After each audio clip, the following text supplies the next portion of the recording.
So I've got a little bit of a project going on right now. I'm installing some vinyl floor. And it's the vinyl floor that you kind of score it and you click it in place and you push it down. And it's a floating floor.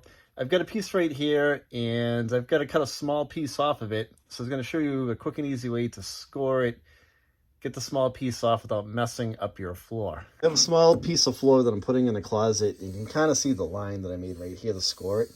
Well, you know, putting the floor in the room, I'm kind of breaking it over my knee, and it's an easy, quick, fast way to split these two pieces.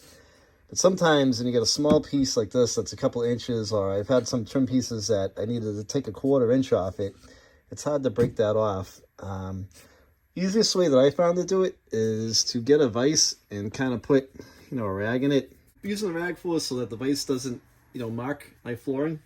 So I'm going to put it right in the middle of where that line is, a little bit below the line. And I'm going to tighten up on my vise a little bit. You don't need to crank down on it, just like a little bit. And now it's going to hold that piece in place. You can break it real quick.